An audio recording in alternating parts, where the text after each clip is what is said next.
Assalamu alaikum everyone. I hope you are doing great. Today I'm going to talk about innovative curriculum design for effective teaching and learning.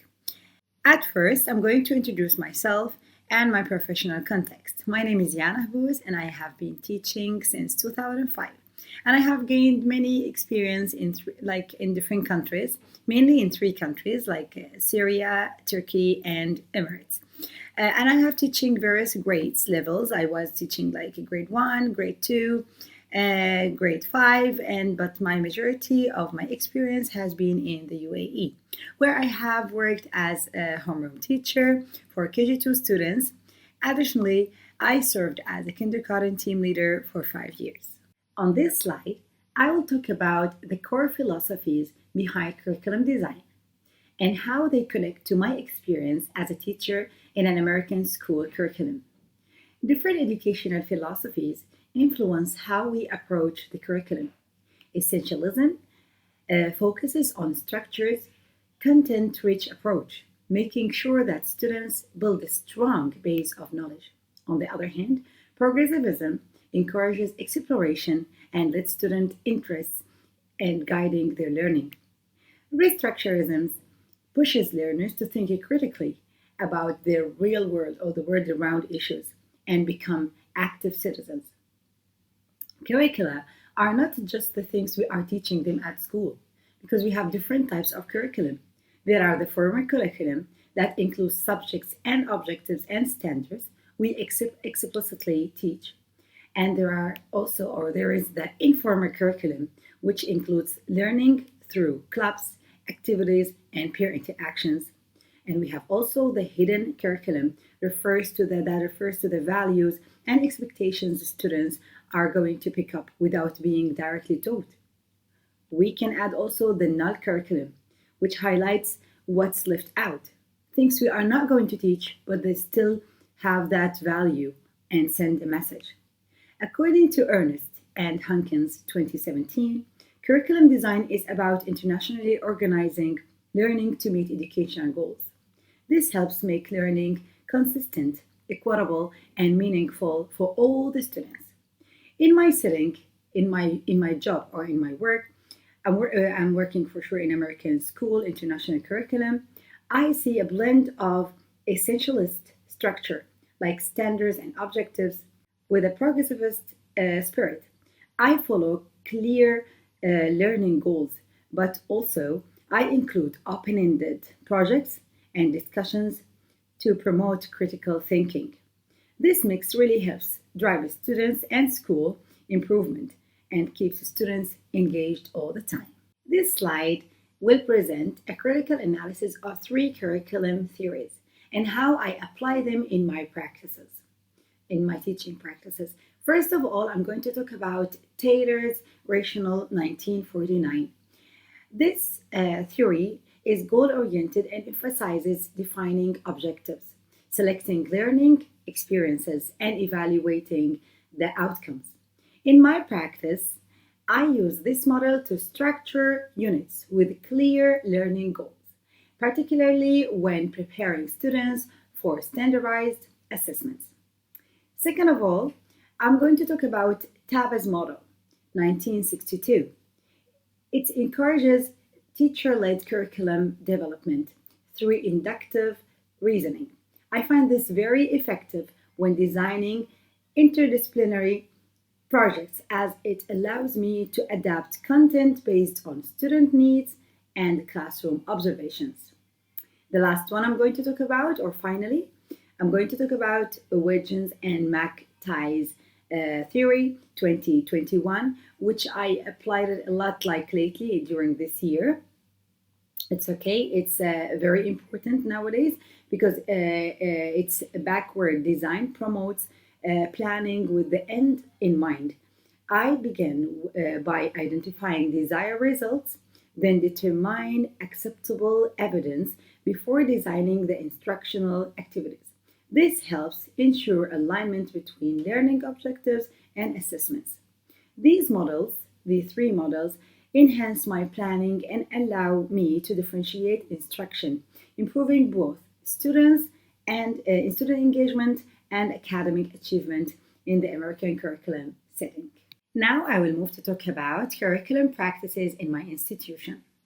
In my institution, curriculum practice is grounded in collaboration and continuous improvement.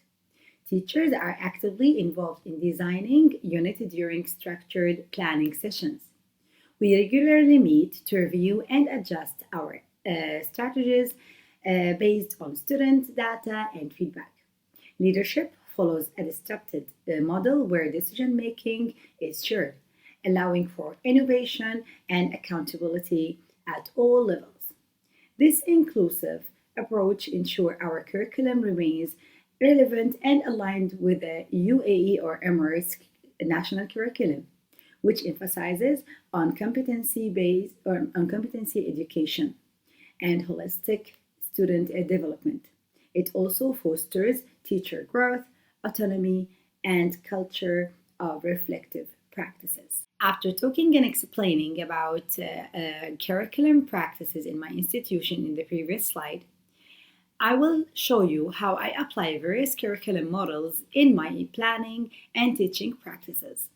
First of all, Taylor model helps me to define clear learning objectives and align assessment with these goals, especially effective for exam preparations. Next, I will talk about Taba's model that helped me to construct units with colleagues, starting from students' needs and using teacher insights to develop content. And the most important thing is backward design, as proposed by Wiggins and McTighe 2021. It's central to my planning, and I always start with desired outcomes when plan assessments and instructional steps. I also refer to the ADDIE model when developing new learning materials, as its structures process ensures all the stages from analysis to evaluation are covered. Finally, I'm going to talk about TPACK about TPACK, and it's critical for integrating educational technology, which is very important nowadays in 21st century.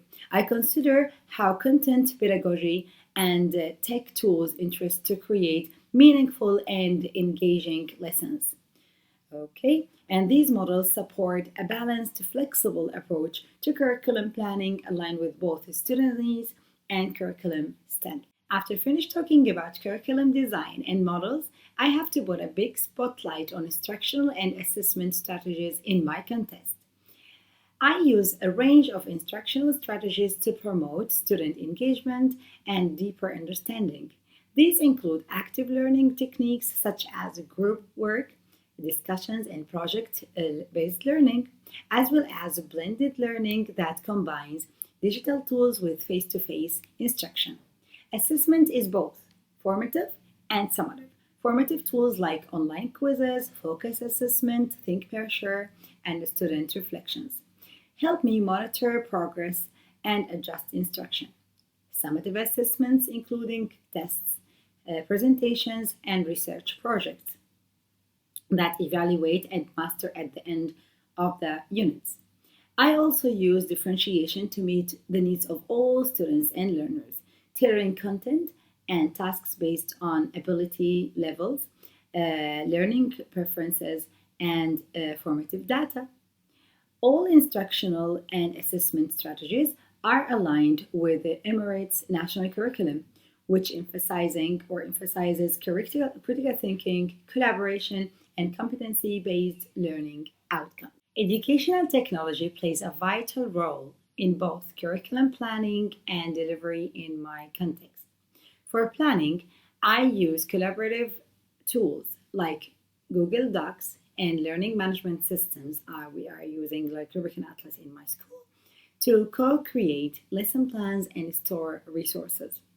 In my classroom also, tools like Google Classroom, Promethean Flipchart, Kahoot enhance delivery by making lessons more interactive and student-centered. Nearpod is essentially useful for real-time checks on understanding.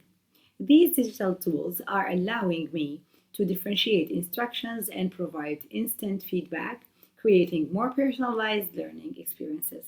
I align my use of technology with the TPAC framework, which helps integrate content, pedagogy, and technology effectively.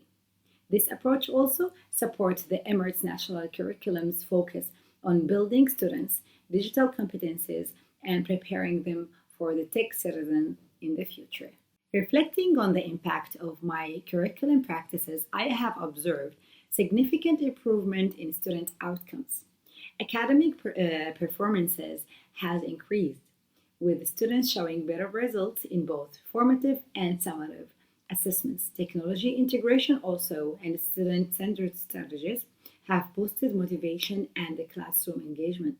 Students are more enthusiastic, practice more effectively, and take ownership of their learning.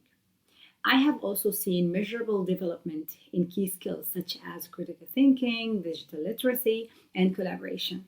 Moreover, differentiation has created a more inclusive classroom, which is very important nowadays, where students with diverse needs can access and succeed in the curriculum. These outcomes affirm that thoughtful curriculum planning aligned with theory and technology can positively shape both academic success and personal growth. To improve curriculum implementation, I propose several actionable strategies. First, providing regular professional development focus on curriculum design, differentiation, and assessment will empower teachers to deliver more effective instruction. Second, scheduling a termly collaborative review sessions will allow team to reflect on what's working and revise units accordingly.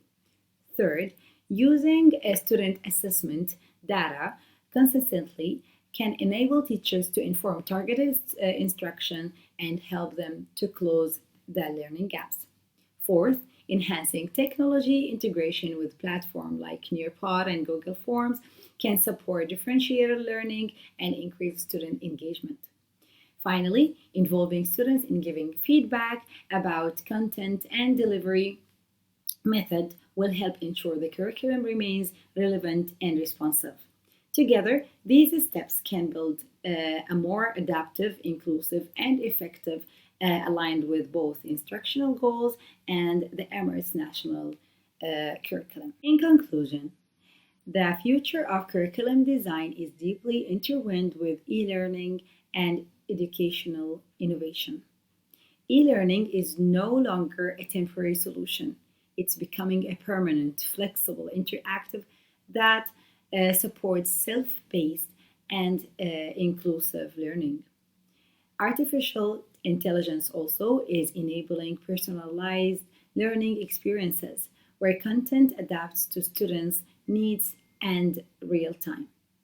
We are also seeing a shift in pedagogy with hybrid and blended learning models becoming the norm. These approaches allow for richer engagement and broader accessibility. As a result, teachers are transitioning into facilitators who guide inquiry and support skills development rather than simply delivering the content. To prepare students for an uncertain, rapidly changing future, our curriculum must emphasize it on critical thinking, creativity, and collaboration and digital literacy. Innovation in education is not optional nowadays, it's essential. I hope you enjoyed this material. Thank you so much for watching and see you later, inshallah. Bye bye.